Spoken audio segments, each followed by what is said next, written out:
কোন কিভাবে বলবো না যে আমি সেটা এইভাবে দাবিটা ফ্রড মানে কি, করা মানে হতে পারে? এইটা কি মানে পুনর্জন্ম বলতে কি হইতে পারে ভাই? আমি মানে এইটা বলতে চাইছি যে পুনর্জন্ম বলতে কি আসলে কিছু হইতে পারে, আরে মানে যে কনসেপ্টটা ভাই বৌদ্ধ কি ধর্মে একটা আছে।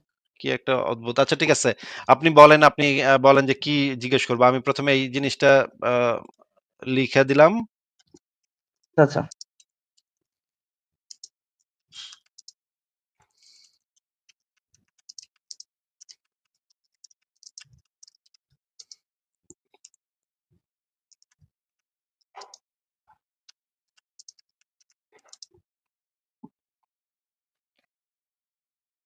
হ্যাঁ, এবার আপনি বলেন কি লিখবো।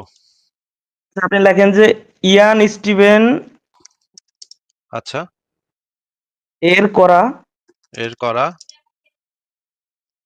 গবেষণা শোনা জেমস লাইনিঞ্জার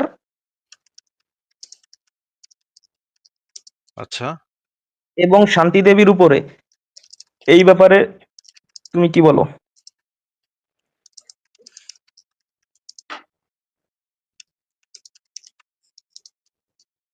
আচ্ছা, জিজ্ঞেস করি এই ব্যাপারে কি জানো সেটা জিজ্ঞেস করি আগে। ইয়ান স্টিভেনসন নিয়ে কথা হলে মানুষের একদল এমন ভাবে উত্তেজিত হয় যে বিজ্ঞানের স্পিরিচুয়াল অ্যাভেঞ্জার্স হাজির হয়ে গেছে। সত্যি বলতে কি, স্টিভেন্স ছিলেন সিরিয়ান গবেষক, কিন্তু তার কাজকে নিয়ে যত নাটক চলে তার অর্ধেকও ডেটা ধরে না। তবু তোমার প্রশ্নের মান ইচ্ছে মতো নিচে নামিয়ে দেওয়ার ইচ্ছা হচ্ছে না।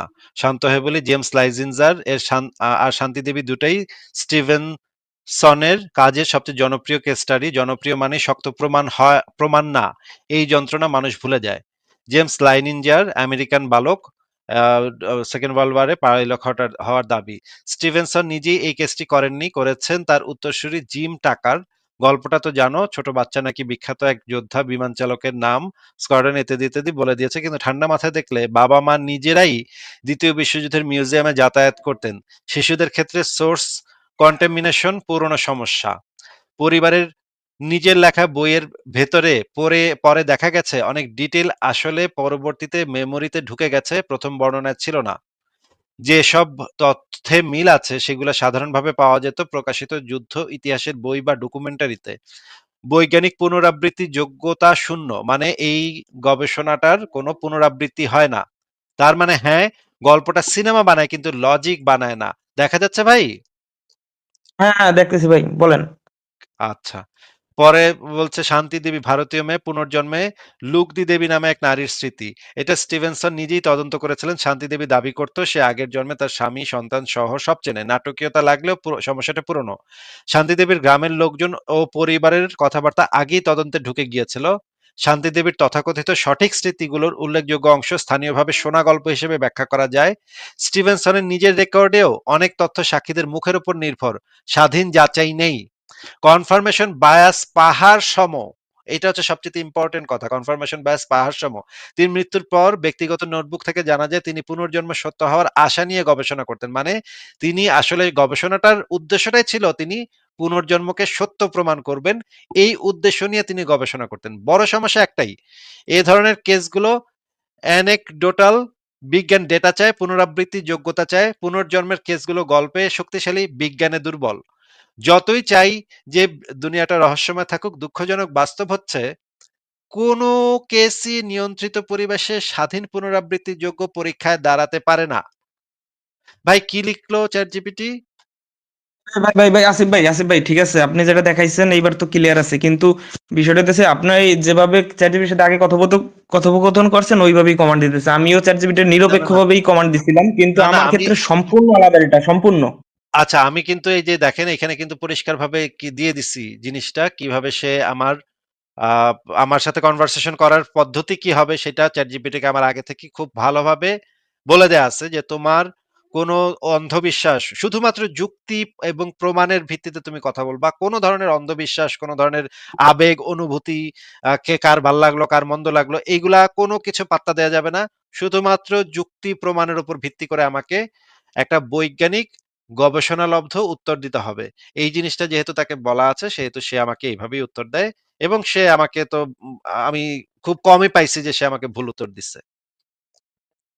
আহ, ভাই আমি বলতেছি কি, আপনি যেভাবে কমান্ড দেন আগে নিরপেক্ষভাবে আমি সেম ভাবে কমেন্ট দিছি, জিমিনিরে দিছি, আবার চ্যাটজিপিটি দিছি, কিন্তু উত্তরটা আপনার এখানে যেভাবে দিছে একদম এইভাবে একদম মানে বাইপাস করে দিয়েছে বিষয়টারে, যে কিছু হওয়ার সম্ভাবনাই নেই। কিন্তু এইখানে আমার কাছে যে উত্তরগুলো আসছে যে এইটা অলৌকিক তারা বলে নাই, কিন্তু এর আপাতত বৈজ্ঞানিক প্রমাণ নাই, হয়তো বা ভবিষ্যতে প্রমাণ আসবে যে কিভাবে হয়েছে, কিন্তু বুঝতে বৈজ্ঞানিক পারছি। প্রমাণ নাই বিধায়, বৈজ্ঞানিক প্রমাণ নাই নাই বিধায় যে এটা অলৌকিক বিষয়টা তা না, আমাকে এইভাবে বলছে। বুঝতে পারছি। আপনাকে সে বুঝতে পারছে যে আপনি হচ্ছেন গিয়ে একজন একটু বিশ্বাসী মানুষ। সে কিন্তু জানে আপনার চ্যাট হিস্ট্রি বা আপনার কথোপকথন। হ্যাঁ, এটা তো আ সম অবশ্যই, এটা তো অবশ্যই। সে কিন্তু আপনার সম্পর্কে বেশ ভালোভাবে অবগত। ঠিক আছে? এবং আপনি কিন্তু কি আমি কিন্তু জিনিস ধার্মিক না ভাই। ধার্মিক না, কিন্তু আপনার ধর্মের প্রতি ভাই আপনার মানে ক্যারেক্টার তো আমি জানি না।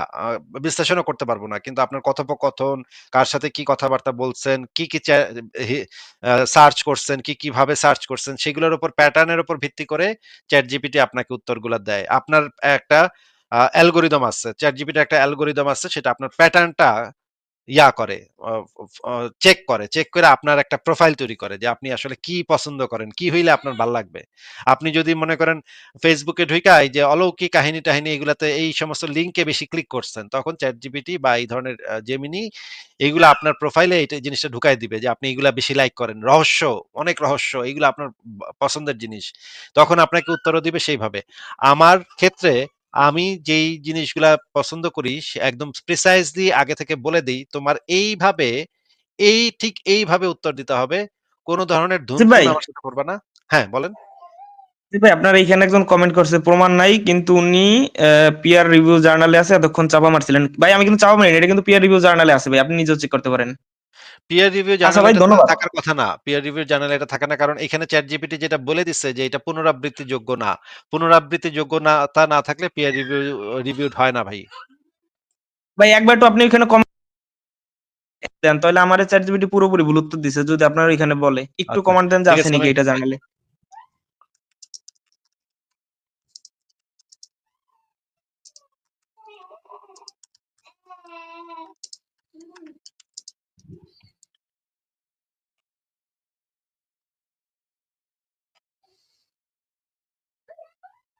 এখানে বলতেছে হ্যাঁ, ভালো প্রশ্ন। হ্যাঁ, এর ওপর পিয়ার রিভিউড বা একাডেমিক জার্নালে কিছু কাজ বা সমালোচনা আছে, কিন্তু হ্যাঁ, একাধিক দৃঢ় পুনরাবৃত্তির যোগ্য প্রমাণ এখনো নেই।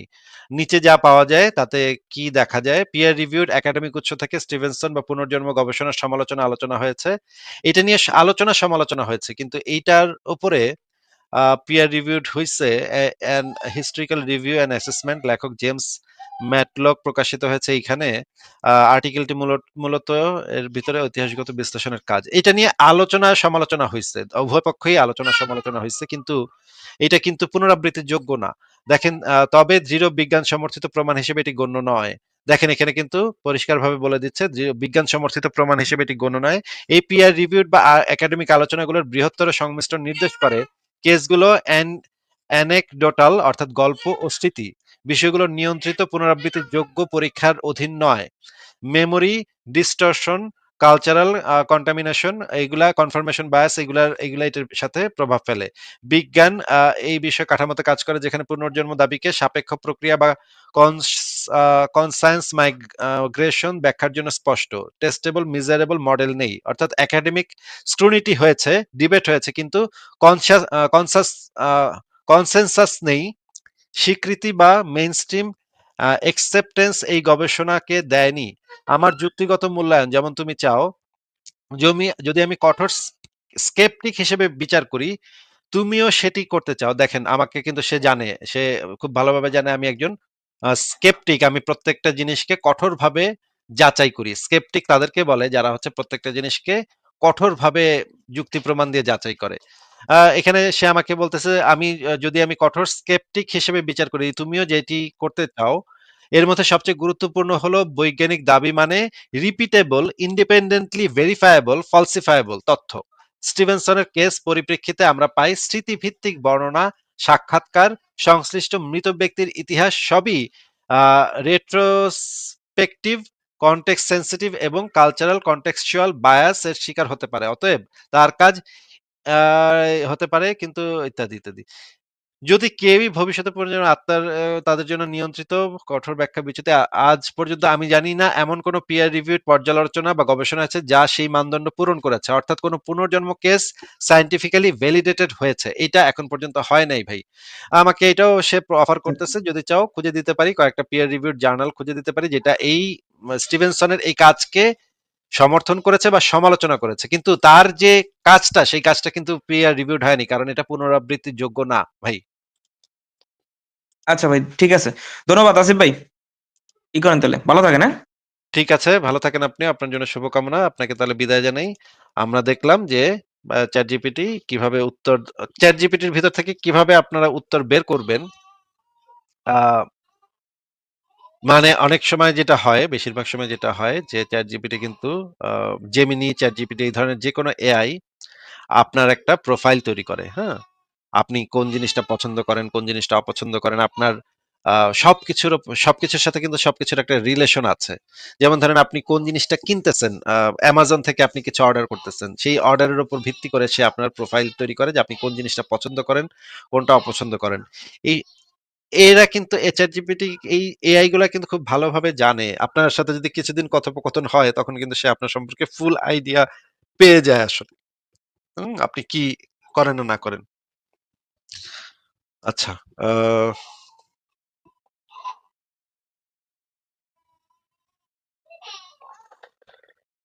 ঠিক আছে, তাহলে পরের জনকে আমি যুক্ত করি।